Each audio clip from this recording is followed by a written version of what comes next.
L'Inde, pays mystérieux.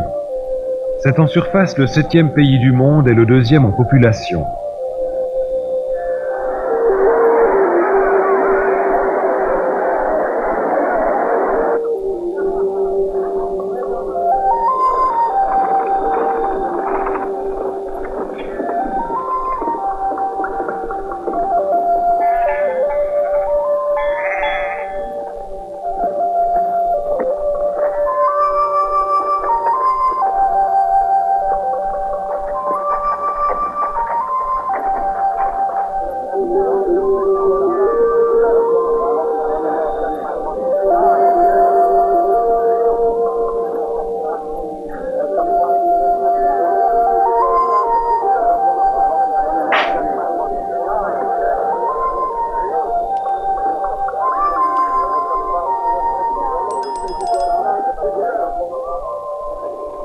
Il est riche en matières premières et en main-d'œuvre, mais le peuple indien est parmi les plus pauvres et les plus misérables sur Terre.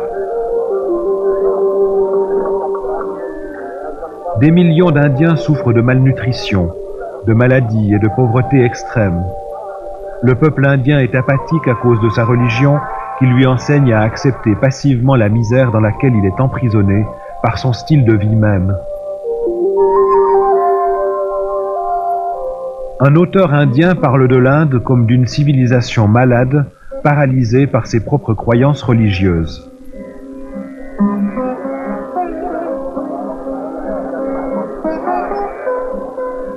Cette religion complexe et pleine de contradictions qu'est l'hindouisme encourage l'adoration d'hommes-dieux, les gourous, ainsi que d'innombrables idoles.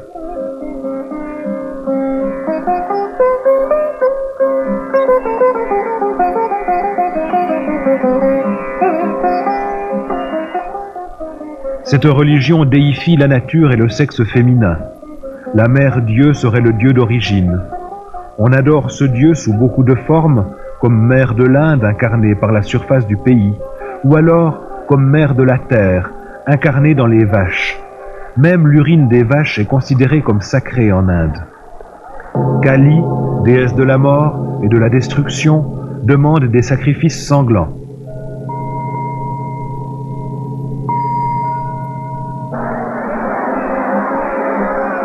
Elle est révérée comme mère du Gange, le fleuve le plus important de l'Inde.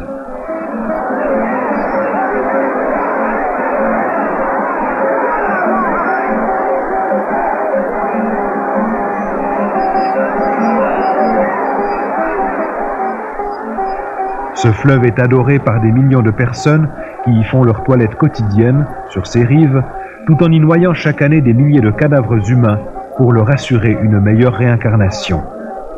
La pollution qui en résulte n'atténue en rien la fièvre spirituelle de ce peuple qui considère les eaux de ce fleuve comme essentielles pour toute cérémonie religieuse. Elle aurait des pouvoirs magiques et curatifs.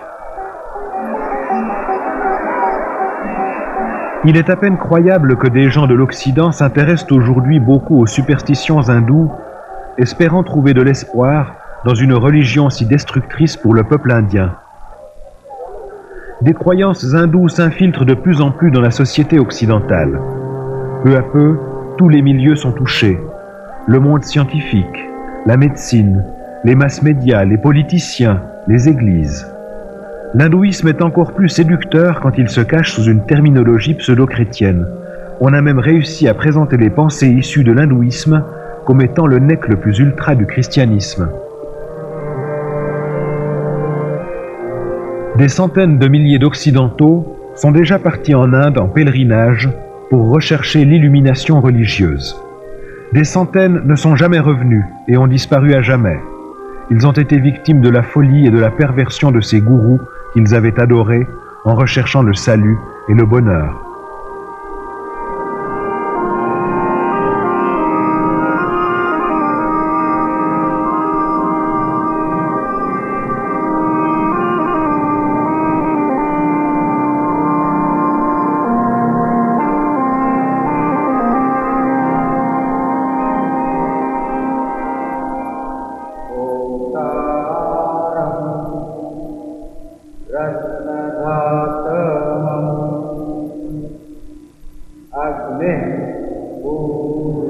Darshan Singh, un gourou de Delhi, a attiré à lui seul plus de 15 000 adhérents. Il déclare que le but d'un gourou est de conduire ses disciples au salut par le chemin le plus court. Le salut est unique. Et vous savez, beaucoup de chemins y mènent. Certains sont longs alors que d'autres sont courts. Mais pourquoi aurait-on besoin d'un maître? Un maître est nécessaire pour vous conduire par le chemin le plus court. Rabindranath Maharaj est le descendant d'une longue lignée de maîtres spirituels de l'Inde. Il fut autrefois un gourou et un yogi très vénéré, et il avait alors des milliers d'adorateurs. Dans un livre autobiographique, La mort d'un gourou, il raconte sa vie de gourou et les raisons qui l'ont conduit à abandonner l'hindouisme. L'homme hindou a besoin de se sentir près de son gourou et de le consulter. Il en arrive parfois à considérer son gourou comme la seule personne pouvant le conduire au salut. En Inde, j'ai été frappée par les disciples de certains gourous. Je les ai vus en train de les adorer, dans un état second, les yeux grands ouverts. Ils n'acceptaient plus que ce que le gourou disait, et ils l'adoraient comme un dieu. Dès que j'ai rencontré Bhagwan, j'ai été convaincue. Il n'y a personne comme lui. Bhagwan est mon maître et je l'aime. Je suis amoureux de lui. Le gourou Bhagwan a été accueilli comme réfugié par le gouvernement américain lorsqu'il a fui son Inde natale. Il a acheté un immense ranch dans l'état d'Oregon, vers lequel convergent ses disciples depuis toutes les parties du monde.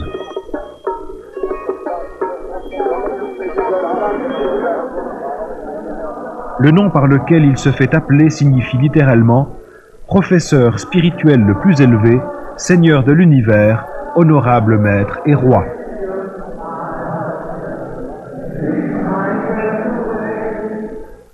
Karil Matriciana est journaliste et auteur du livre intitulé « Les dieux de l'an 2000 ».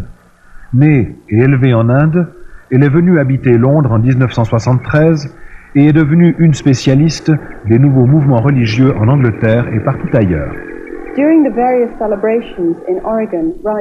En Oregon, Rajneesh sort 2 ou 3 fois par jour dans l'une de ses Rolls-Royce. Il est alors adoré par des milliers d'adeptes occidentaux. C'est terrible de voir leur dévotion à un homme qui prétend être Dieu.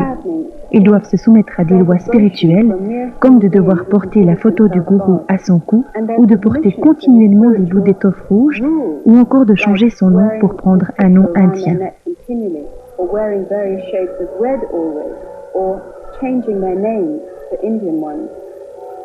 La femme, qui est la main droite du gourou et son porte-parole, Shaila Silverman, tente d'expliquer l'attraction et le magnétisme qui sort de son maître. Eh bien, c'est une personne. Oh, je ne trouve pas les mots. C'est une relation amoureuse, maître et disciple. Quelque chose se passe dans votre cœur quand vous voyez le maître.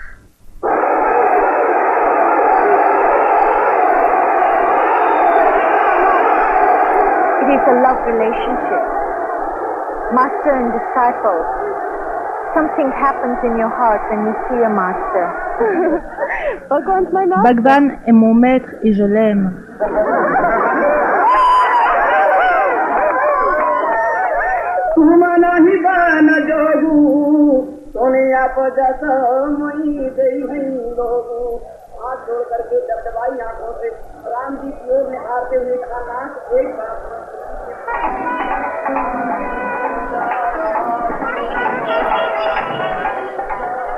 En ce qui concerne le pays de l'Inde lui-même, ce phénomène se retrouve à une échelle bien plus étendue.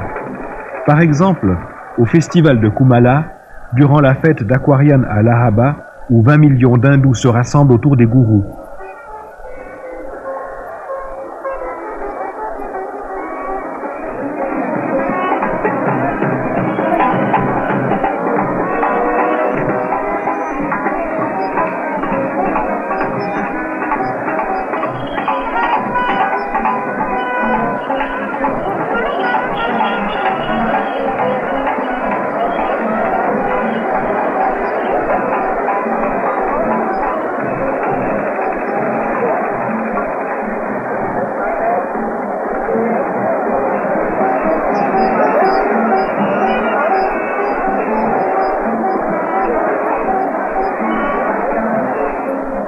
Et même toute la débauche et les choses sales qui accompagnent ces gourous sont considérées par les adeptes comme des aides pour la recherche du salut.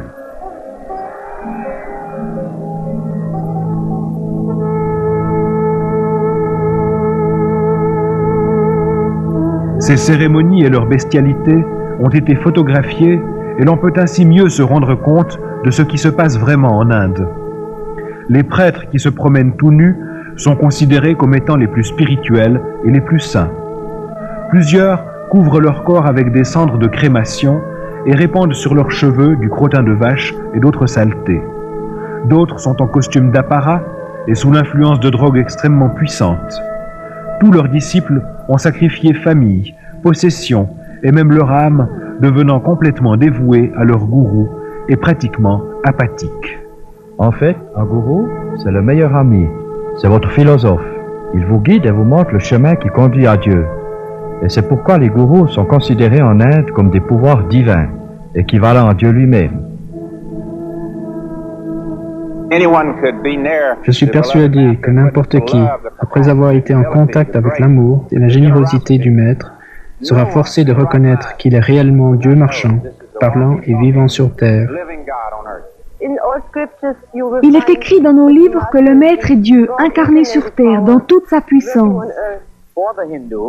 Pour les hindous, rien n'a plus d'importance que le gourou. Il est leur seigneur, leur maître, leur sauveur, et il est même considéré comme étant supérieur à Dieu.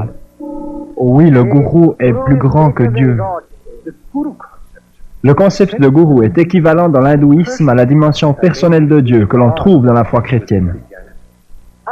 J'ai personnellement parlé avec beaucoup de gourous et ce que j'ai pu constater est terrible. Leur système de croyance leur demande d'être détachés de toute émotion ou compassion et leur cruauté ainsi que leur inhumanité sont dès lors excusées et considérées comme saintes et spirituelles. J'étais très intéressé par l'adoration, les offrandes et les dons que mes disciples m'apportaient, mais leurs problèmes, leurs difficultés et leur personne ne m'intéressaient en fait pas du tout. Tous ceux qui suivent un gourou croient qu'il va leur retourner tout l'amour qu'ils ont pour lui. Mais la réalité est que le gourou utilise leurs émotions pour maintenir égoïstement sa position et son autorité. Il y a beaucoup de personnes qui arrivent ici parce qu'elles sont amoureuses de Bhagwan. Ils recherchent la sagesse et l'amour que Bhagwan peut donner. Il a tant d'amour. Et il donne cet amour à tout le monde et cela nous aide à trouver de l'amour en nous-mêmes et pour nous-mêmes. Les disciples de Jim Jones, les gens du temple, étaient tous convaincus que leur relation avec leur maître était fondée sur l'amour. Et environ 1000 de ses disciples se sont suicidés sur son ordre. Ils considéraient ce geste comme le dévouement suprême au maître qu'ils aimaient, à cet homme qui se disait être Dieu, la réincarnation de Jésus-Christ. Le gourou Sai Baba est l'un des gourous les plus influents de l'Inde. Il a des millions de disciples indiens et de plus en plus d'occidentaux également. Voici ce qu'il dit de lui-même.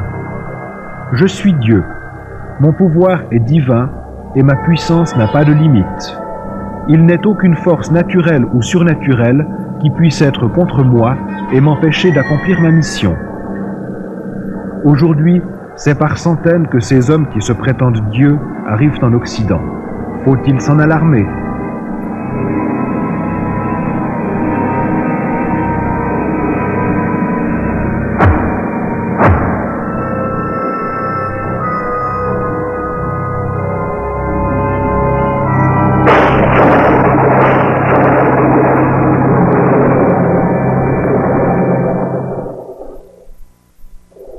Prabhu Guptara, qui est né et a été élevé en Inde, est actuellement journaliste à Londres. Les gourous viennent en Occident pour deux raisons. Premièrement, bien sûr, pour attirer des gens, les rallier à leur système de croyance et à leur propre religion. Et deuxièmement, parce qu'ils sont convaincus qu'ils ont quelque chose à offrir. Ils offrent en fait l'illusion d'une communion familiale qu'ils ne vivent pas. Des milliers de personnes deviennent les victimes des gourous. Beaucoup proviennent de familles instables et ont déjà été bien blessés dans la vie. Le docteur Os Guinness, enseignant à Oxford et conférencier mondialement connu, est l'auteur du livre Poussière de mort, qui a connu un succès retentissant. L'un des besoins les plus essentiels de l'homme moderne est de trouver le sens de sa propre vie et la stabilité qui en découle. Les habitants de l'Occident qui ne l'ont pas trouvé sont affamés de spiritualité et se tournent vers l'Orient sans examiner d'abord ce qui leur est proposé. Ed Senesi est un ancien membre de la Société internationale du mouvement Conscience de Krishna, plus connu sous le nom de Hare Krishna. Il fut même pendant 3 ans le rédacteur en chef de leur revue Retour vers Dieu. La famille n'a pas une bonne place dans la philosophie du mouvement Hare Krishna. On considère plus ou moins la famille comme étant néfaste. Eckhard Flöter, un talentueux journaliste allemand, est devenu un disciple de Rajneesh en 1979 et il a passé plusieurs mois en Inde avec lui. Rajneesh déclare que la structure familiale, le mariage et tous ses liens de sang doivent être abolis. Pour lui, la seule relation qui soit valable est celle qui existe encore entre lui et ses disciples. Kati fut une disciple très dévouée de Maharishi Mahesh Yogi pendant 15 ans. Elle a été professeure et haute responsable de méditation transcendantale, connue sous l'abréviation de MT. Tout ce que je faisais que de m'intéresser à moi-même.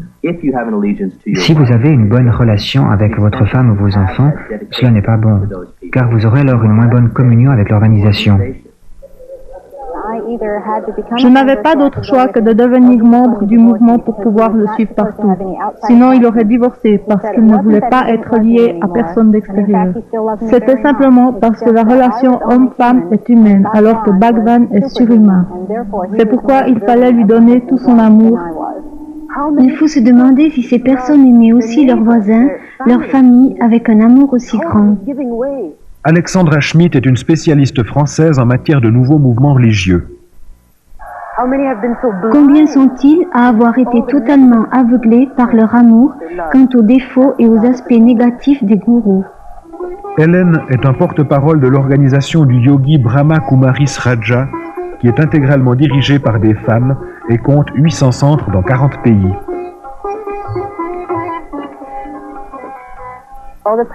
Notre organisation ne veut s'occuper que de célibataires, même lorsqu'il s'agit de couples mariés. Lorsque je me sentais attiré par ma femme, je ne pouvais l'exprimer parce que toute attirance émotive ou physique aurait pu briser mon vœu de célibat pour l'organisation. Alors j'ai décidé de traiter ma femme avec dégoût et de me forcer à la haïr. Nous avons des milliers d'exemples de couples qui vivent maintenant de cette manière. Ils y trouvent beaucoup plus d'harmonie et d'amour pur, bien plus que simplement avec l'amour physique. Plus de 90% des mariages au sein du mouvement de Krishna se terminent par un divorce. Plutôt que d'utiliser notre énergie à fonder une famille et à être impliqués dans des relations physiques, nous nous concentrons à utiliser notre énergie spirituellement. Le côté le plus diabolique de ces mouvements est qu'ils se cachent derrière un voile de spiritualité.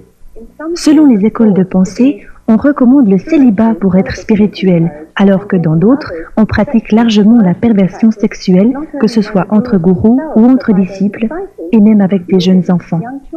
On rencontre également beaucoup de contradictions dans leur attitude à l'égard de la femme, qui, au point de vue spirituel, est considérée comme centre d'adoration.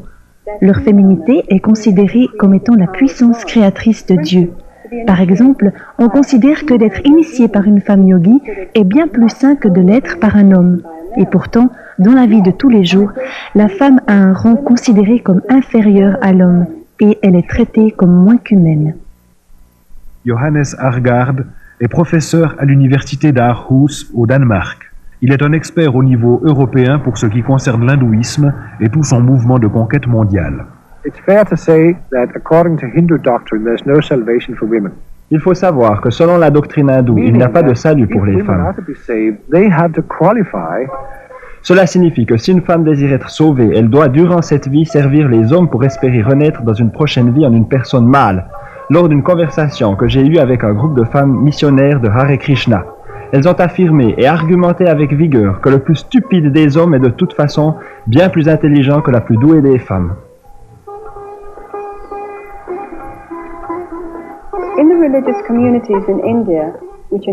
Dans les communautés religieuses en Inde, les ashrams, les enfants sont totalement exclus.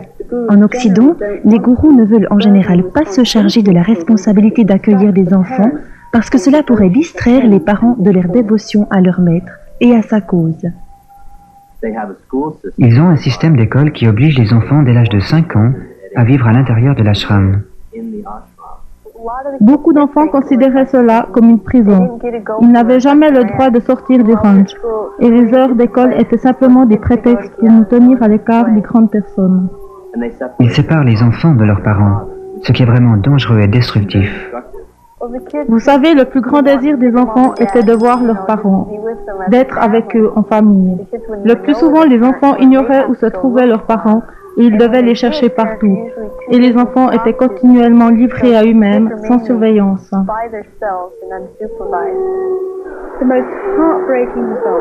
Le résultat le plus terrible de cette invasion de l'Occident par les gourous est que les enfants souffrent de leur manière d'envisager la vie de famille. Si les parents décident de suivre le gourou, les enfants sont obligés de vivre cloîtrés dans l'ashram, séparés de leurs parents et coupés de leur famille extérieure. Ils deviennent la propriété de la communauté. Ils perdent toute identité et individualité. Le pasteur Friedrich Haar a écrit plus de 30 livres. Il est un expert allemand qui fait autorité en matière de nouveaux mouvements religieux. Les enfants cloîtrés dans ces communautés ne sont éduqués que pour suivre les commandements du maître. Ils ne peuvent jamais expérimenter quelque liberté que ce soit, ni apprendre à être responsables dans la vie, à faire leur propre choix ou à prendre librement une décision. J'étais en contact avec ces enfants. Nous sommes allés dans des parcs et je les ai vus avoir peur des autres personnes, uniquement parce qu'ils ne ressemblaient pas à des disciples de gourou. Ils n'avaient pas le crâne rasé, n'étaient pas habillés de robes imposées par le mouvement. En fait, je ne voulais jamais quitter le ranch parce que les gens de l'extérieur m'effrayaient. Cela provoquait une telle crainte en moi que je préférais rester toujours à l'écart. Pourquoi donc une organisation se donne-t-elle tant de peine pour briser tous les liens de la famille? La seule explication que je trouve est que cela se fait uniquement pour mieux contrôler tous les individus, par le principe de la division et de la conquête. La Guru Gita, l'un des documents les plus importants de l'hindouisme, dit que le disciple ne doit pas seulement adorer le gourou comme étant Dieu, mais il doit également se soumettre à lui totalement, ainsi que tout ce qu'il possède. La plupart des gourous que je connais qui vivent à l'Ouest sont immensément riches. Les gourous s'intéressent beaucoup plus à des disciples blancs qu'à des Indiens, principalement à cause de tout l'argent qu'ils peuvent recevoir des Occidentaux.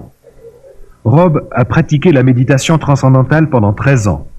Il était un maître de MT et enseignait à l'Université internationale de Maharishi. Le mouvement de méditation transcendantale est très riche. Il possède d'énormes surfaces de terre partout dans le monde, de grands hôtels luxueux en Suisse, etc. Il se faisait servir à manger 6 fois par jour dans un service en argent, dormait sur un lit des plus doux et se déplaçait en Mercedes. Il était supposé être si détaché des biens matériels qu'il avait le droit d'en profiter sans danger pour sa spiritualité. L'argent est le dernier de nos soucis. Des centaines de gourous se sont enrichis de façon incroyable à l'Ouest par les dons ou taxes de leurs disciples, ainsi que par les revenus des souvenirs, images et reliques qu'ils vendent à ceux qui veulent adorer ces hommes qui se proclament eux-mêmes dieux. Ils possèdent d'énormes propriétés. Ils ont leur propre garde du corps armée, vivent dans de luxueux hôtels et se déplacent dans leurs avions ou hélicoptères privés, voire, dans le cas de Rajneesh, dans l'une de ses 40 Rolls-Royce personnelles.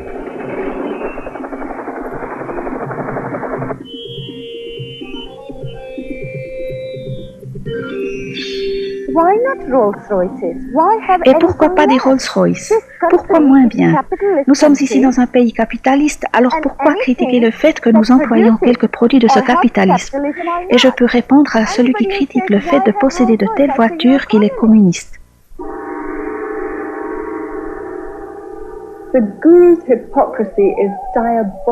L'hypocrisie des gourous est tout à fait diabolique. Ils critiquent le matérialisme et le commercialisme de l'Ouest et persuadent leurs adeptes que le non-matérialisme et son rejet total va les élever spirituellement. Ces dieux de l'an 2000 critiquent les banques, mais je connais nombre de ces mouvements qui sont impliqués dans les trafics de drogue, de contrebande, de prostitution ou d'armes, dont l'unique but de gagner le maximum d'argent pour le maître.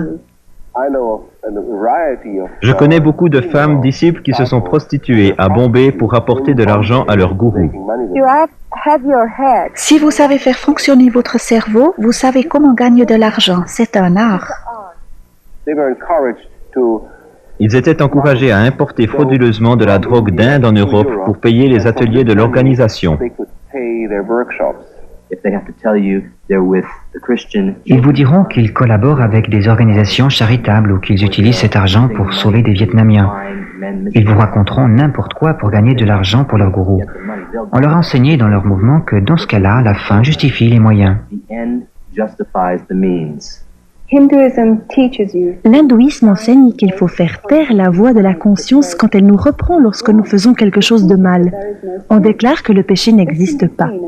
Les gourous et leurs disciples arrivent ainsi à justifier au nom de la spiritualité le meurtre, la violence, le vol, la corruption, les transactions frauduleuses et autres. Chacun est encouragé à espionner les autres pour voir s'ils sont vraiment bien soumis en tout au maître. Le mensonge est également fortement recommandé. Il est interdit d'échanger du courrier avec l'extérieur. La corruption politique est largement pratiquée. C'est ainsi que les adhérents, peu à peu, ne savent plus du tout ce qui est juste ou non. Un autre danger des philosophies orientales est cette tendance à ne distinguer plus aucune différence en quoi que ce soit. Non seulement le bien et le mal sont considérés comme inexistants, mais il est très important de savoir qu'avec ce système religieux, toute pensée critique ou tout effort pour raisonner clairement est banni. Toute la philosophie de l'hindouisme est très confuse. Il n'y a aucun critère moral de base. Votre sentiment de bien et de mal doit changer avec votre élévation spirituelle. Vous pouvez devenir si dépendant de votre maître que vous refuserez de penser, de réfléchir, et à un certain moment, vous n'en serez même plus capable. Sally Belfrage, qui a été membre de la communauté religieuse de Rajneesh en Inde, a écrit un livre dans lequel elle partage toute sa désillusion. J'étais de plus en plus attirée par ce qui sortait de lui. C'est impossible à décrire, une sorte de néant. C'est plus que quelque chose de spirituel. Je croyais réellement qu'il possédait quelque chose que je n'avais pas, qu'il vivait à un niveau qui m'était inconnu. Ils exigent de vous une obéissance totale. Vous devez vous soumettre sans réfléchir et les adorer parce qu'ils sont des dieux. Vous devez absolument les suivre en tout. L'on ne veut pas que vous réfléchissiez ou que vous posiez des questions. J'ai été très surprise et déconcertée de découvrir à quel point l'homme est prompt à se soumettre à un gourou.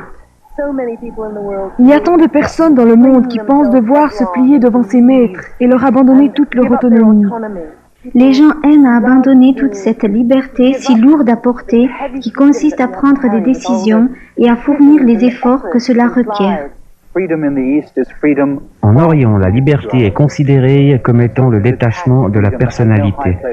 Par conséquent, cette liberté ne donne aucune importance ou reconnaissance à l'individu.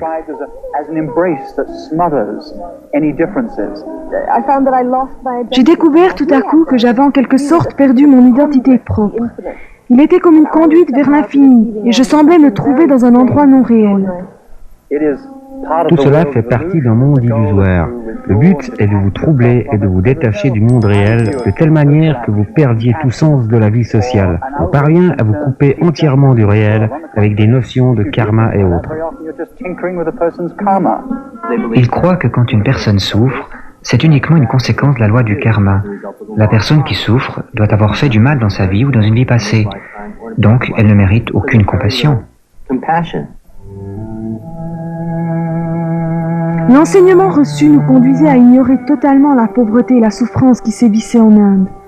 Des mendiants vivaient par groupes devant les portes même de l'ashram, jour et nuit. Des enfants mouraient de faim et vivotaient dans des baraques autour de la communauté. Tout cela me répugnait personnellement, mais les autres membres ne semblaient pas y prendre garde, comme si cela ne les touchait plus du tout.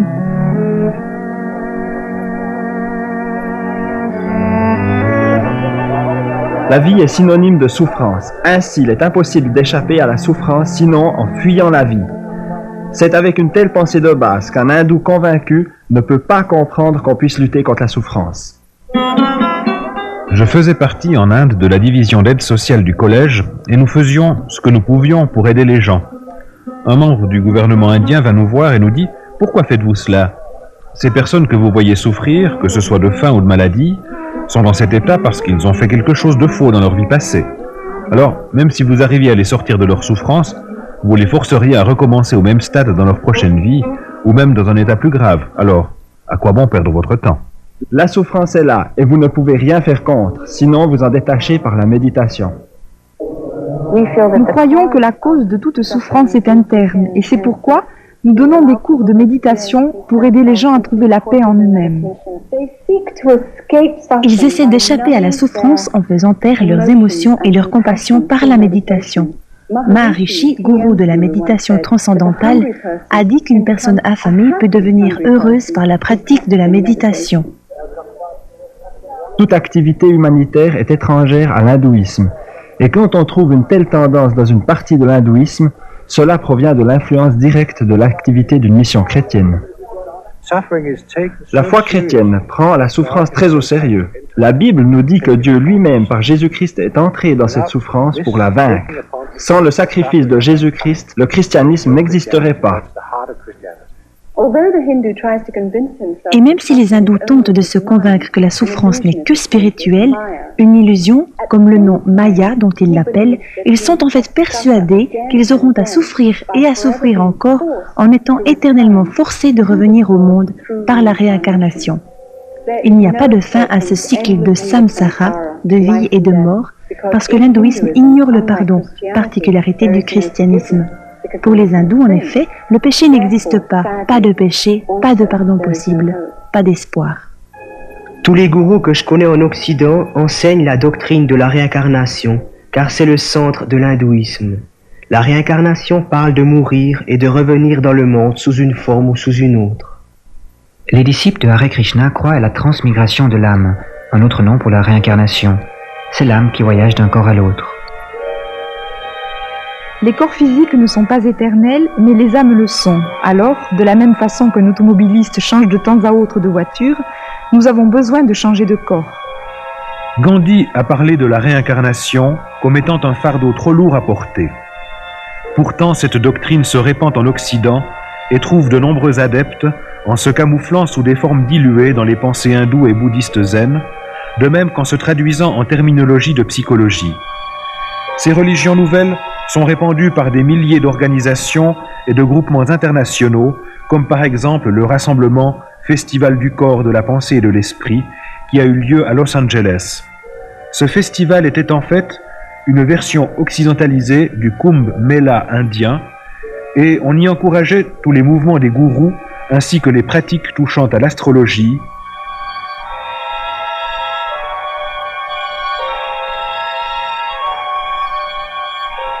la chiromancie, les forces psychiques, la méditation, etc. Ce festival, qui est maintenant international, fut fondé à Londres en 1977 par Graham Wilson.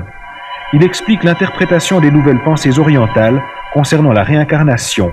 Elle serait la plus haute évolution possible pour l'humanité. En fait, nous ne sommes pas réincarnés en une âme individuelle dans un nouveau corps à chaque fois, mais plutôt cela se passe en une collectivité de conscience et d'âme. Il est clair qu'on ne peut pas croire à la fois à la réincarnation et à la résurrection. Les deux ne peuvent être vrais en même temps. Certains prétendent que Jésus aurait été une réincarnation de Krishna ou de Bouddha ou d'un autre grand maître du passé. Mais on voit bien que la Bible réfute absolument cela. Jusqu'aux années 60, il n'y avait que très peu d'Occidentaux qui croyaient à la réincarnation.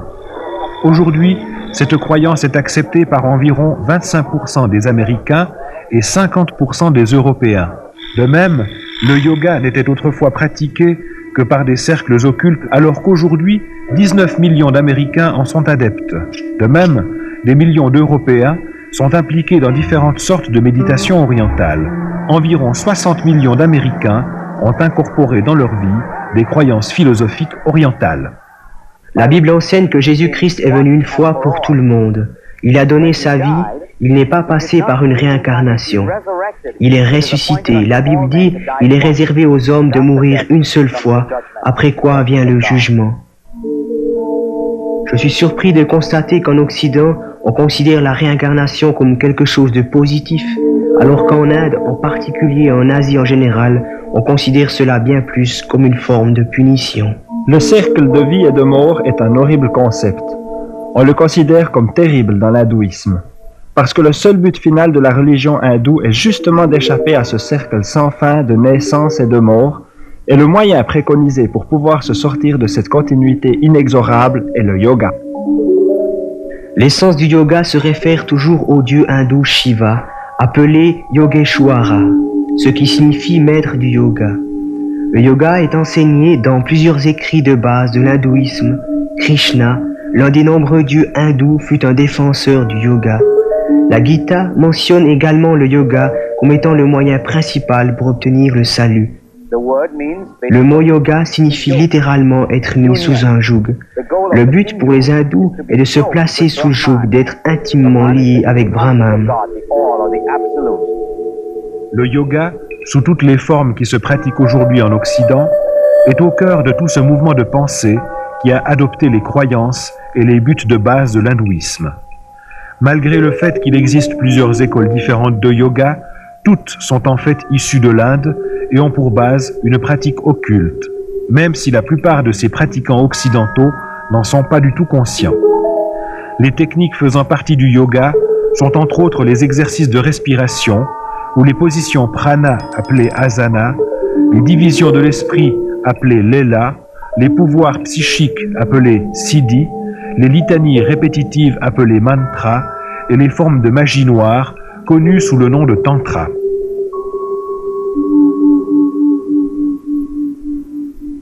Durant mes nombreux voyages à travers l'Inde, j'ai rencontré un nombre impressionnant d'Occidentaux qui sont entrés dans l'hindouisme et sont devenus la proie des gourous à la suite d'une simple initiation à un cours de yoga. De par bien des côtés, le yoga peut être considéré comme le cœur de l'hindouisme. Il n'y a pas d'hindouisme sans yoga, il n'y a pas de yoga sans hindouisme.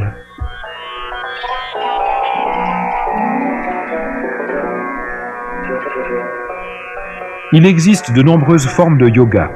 La plus répandue en Occident se fait passer pour de simples exercices physiques. C'est le Hatha Yoga. On vous promet par sa pratique la santé mentale et physique, mais les racines hindoues et le but final de s'allier intimement avec Brahman sont rarement dévoilés. Hélène croit que le Raja Yoga est la forme la plus élevée de l'hindouisme. Le Brahma Kumaris Raj Yoga est une forme de méditation où l'âme commence vraiment à se comprendre plus clairement. Elle entre alors en contact avec l'être suprême. Raj signifie royal et yoga signifie union. C'est donc le lien avec l'être suprême. Avec cette forme de yoga, je deviens vraiment maître de moi-même, de ma pensée et de ma vie. Johanna Mikkelson a été professeure de yoga. Elle exerce la profession d'assistante psychiatre et elle parle de son expérience du monde occulte dans son autobiographie « Le merveilleux côté du mal ». Un autre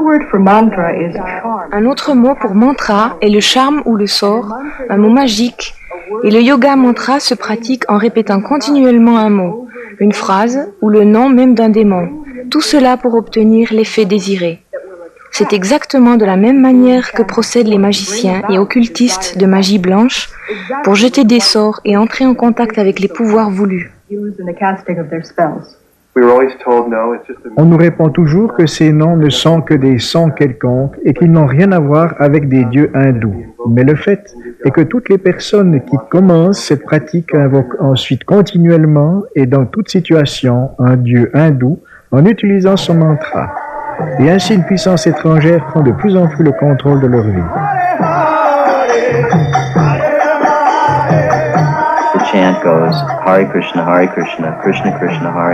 Le son est toujours le même. Le tour complet fait quand on a prononcé 108 mantras. Et ils chantent le tout 16 fois par jour, ce qui leur prend en tout 2 heures. Et c'est le minimum que les gourous exigent de leurs disciples.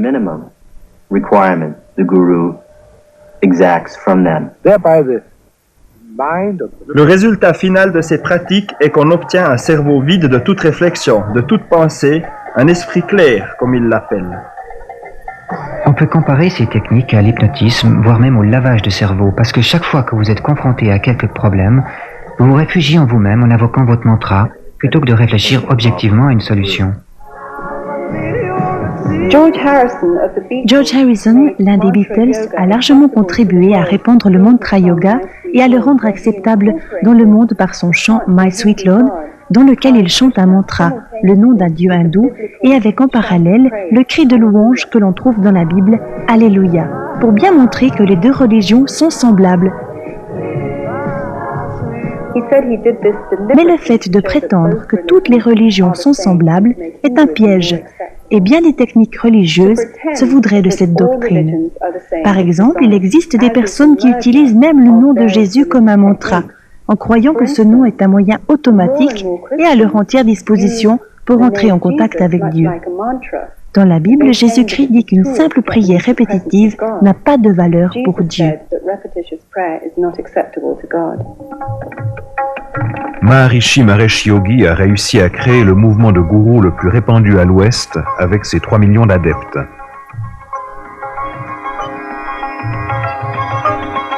La publicité, faite autour de nombreuses visites des Beatles chez le gourou en Inde dans les années 60, a convaincu des millions de leurs fans que la méditation transcendantale, ou le yoga scientifique, était la meilleure voie à suivre.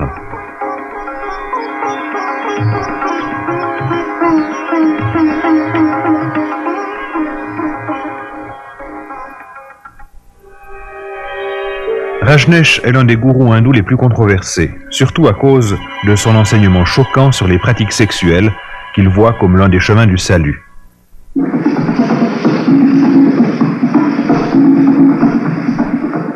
Ces techniques sont appelées la méditation dynamique. Les exercices qu'il enseigne ont pour but de capter les forces du serpent appelées Kundalini. Le premier jour est consacré à des exercices physiques et respiratoires.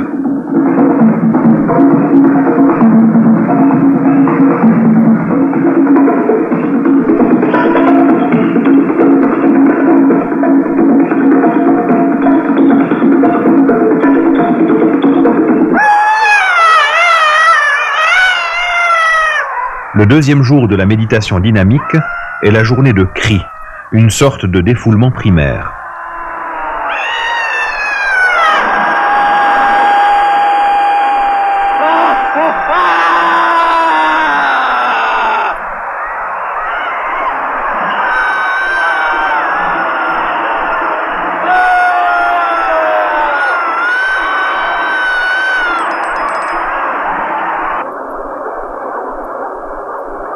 L'exercice suivant consiste à sauter sans fin. On entre ainsi dans une sorte de transe qui a pour but de fondre sa propre conscience dans la conscience totale de l'univers. Des rapports ont été publiés sur ces exercices de méditation dynamique. On a pu constater des milliers de cas de crises émotionnelles ou psychiques, de bagarres, de viols, de suicides et de meurtres. Ces techniques dangereuses ont été incorporées dans certaines psychothérapies et sont même enseignées parfois dans certaines églises traditionnelles.